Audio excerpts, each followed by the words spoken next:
आकाशवाणी भोपाल से प्रस्तुत है प्रादेशिक समाचार।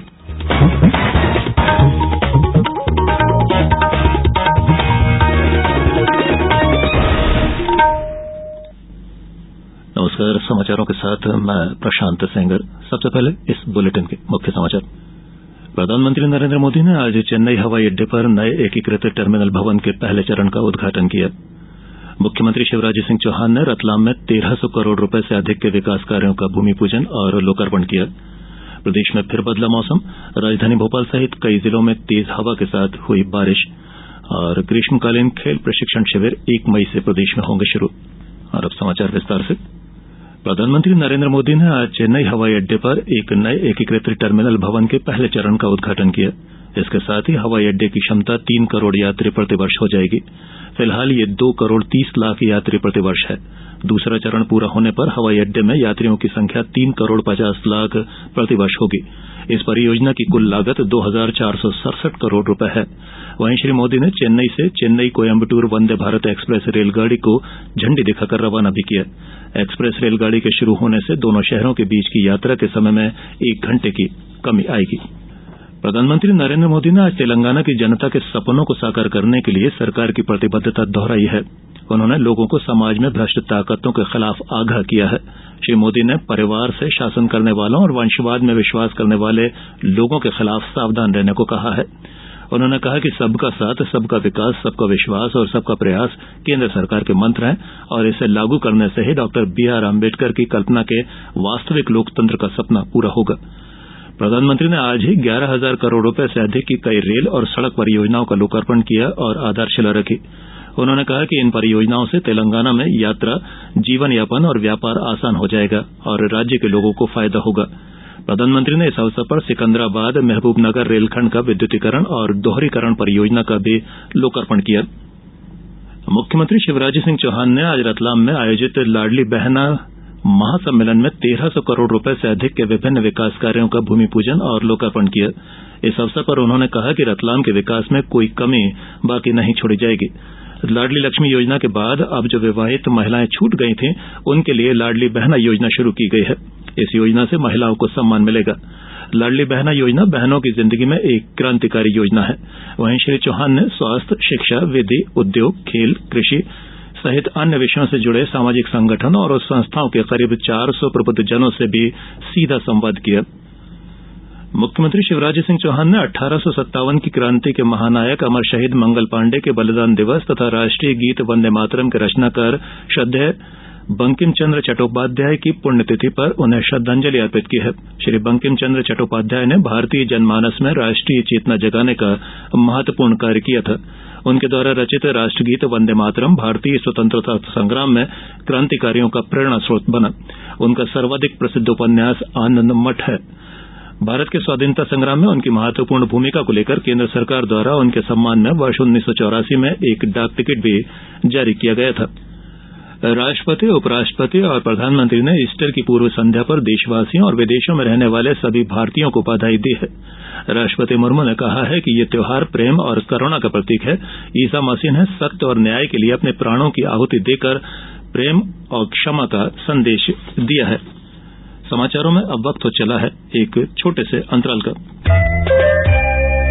ये समाचार आप आकाशवाणी भोपाल से सुन रहे हैं। हमारे समाचारों को अब आप कभी भी और कहीं भी अपनी सुविधा के अनुसार सुन सकते हैं। ये समाचार बुलेटिन YouTube, Twitter और Facebook पर AIR न्यूज भोपाल पेज पर सुने जा सकते हैं। इसके अलावा आप हमारी वेबसाइट newsonair.com पर या AIR न्यूज ऐप पर भी समाचार सुन सकते हैं।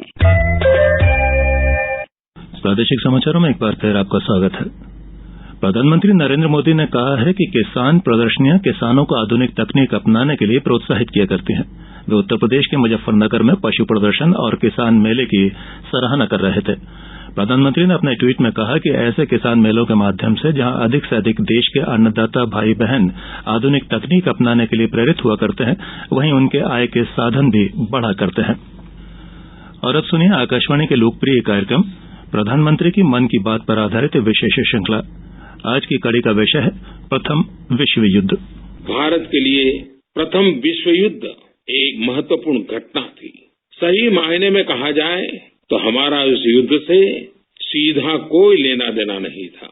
इसके बावजूद भी हमारे सैनिक बहादुरी से लड़े और बहुत बड़ी भूमिका निभाई, सर्वोच्च बलिदान दिए। भारतीय सैनिकों ने दुनिया को दिखाया कि जब युद्ध की बात आती है तो वो किसी से पीछे नहीं है। हमारे सैनिकों ने दुर्गम क्षेत्रों में, विषम परिस्थितियों में भी अपना शौर्य दिखाया है। इन सब के पीछे एक ही उद्देश्य रहा, शांति की पुनः स्थापना। मन की बात पर आधारित विशेष श्रृंखला आप सुन सकते हैं प्रतिदिन सुबह 8 बजे समाचार प्रभात और रात 8:45 बजे समाचार संध्या में। प्रदेश में एक बार फिर मौसम के बदलने से राजधानी भोपाल सहित कई जिलों में तेज हवा के साथ बारिश हुई है। भोपाल में कुछ स्थानों पर ओले भी गिरे हैं। इंदौर, ग्वालियर, उज्जैन, जबलपुर, गुना और रायसेन में भी बारिश होने की खबर है। मौसम विभाग के अनुसार 15 अप्रैल तक कई शहरों में मौसम ऐसा ही बने रहने की संभावना है। विभाग ने कई स्थानों पर आंधी के साथ बारिश और ओले गिरने की भी आशंका जताई है। अगले 24 घंटों के दौरान राजस्थान में चक्रवात एक्टिव होने और ट्रफ लाइन के गुजरने के कारण मौसम विभाग द्वारा जबलपुर, रीवा, शहडोल, इंदौर और भोपाल संभाग में कहीं कहीं तेज बारिश की भी संभावना है। वहीं अन्य जिलों में अगले 3-4 घंटों के दौरान मौसम बदलने का अनुमान व्यक्त किया गया है। प्रधानमंत्री नरेंद्र मोदी को डिजी लॉकर के साथ खेलो इंडिया प्रमाण पत्र के एकीकरण की जानकारी दी गई है। इस बारे में युवा कार्य और खेल मंत्री अनुराग सिंह ठाकुर के ट्वीट के जवाब में प्रधानमंत्री ने कहा है कि इससे खिलाड़ियों, सहायक कर्मचारियों, अधिकारियों और अन्य लोगों को काफी मदद मिलेगी। एक ट्वीट में श्री अनुराग ठाकुर ने खेलो इंडिया प्रमाण पत्र के डिजी लॉकर के साथ एकीकरण के बारे में सूचित किया था। प्रदेश में ग्रीष्मकालीन खेल प्रशिक्षण शिविरों का आयोजन 1 मई से सभी जिला और विकासखंड स्तर पर आयोजित होगा। 15 जून तक चलने वाले इन ग्रीष्मकालीन प्रशिक्षण शिविरों में विकासखंड में कम से कम 2 खेल, लघु जिला मुख्यालय पर 4 खेल, बड़े जिला मुख्यालय पर 8 खेल तथा संभागीय मुख्यालय पर 15 खेलों के प्रशिक्षण शिविर लगाए जाएंगे। इधर भोपाल के तात्या टोपे स्टेडियम में 15 अप्रैल से शुरू होने वाले ग्रीष्मकालीन प्रशिक्षण शिविर में लगभग 21 अलग अलग खेल विधाओं का प्रशिक्षण उच्च श्रेणी के प्रशिक्षकों की देखरेख में होगा। इस ग्रीष्मकालीन शिविर में 6 वर्ष के बच्चों से लेकर 22 साल तक के युवा प्रवेश ले सकते हैं। 2 सत्र में होने वाले ग्रीष्मकालीन खेल प्रशिक्षण शिविर में लगभग 3000 से ज्यादा बच्चों के भाग लेने की संभावना है। प्रशिक्षण शिविर में बास्केटबॉल, कराटे, फुटबॉल, बॉक्सिंग और कबड्डी सहित लगभग 21 खेल शामिल होंगे। और अब इस बुलेटिन में कुछ समाचार संक्षेप में। सीहोर जिले में लाडली बहना योजना में अब तक जिले की 1,48,000 से अधिक लाडली बहनों का पंजीयन किया जा चुका है। शहडोल नगर में पौनांग तालाब के करीब लोगों की सुविधा के लिए लगभग 1.25 करोड़ की लागत से पार्क का निर्माण कराया जाएगा।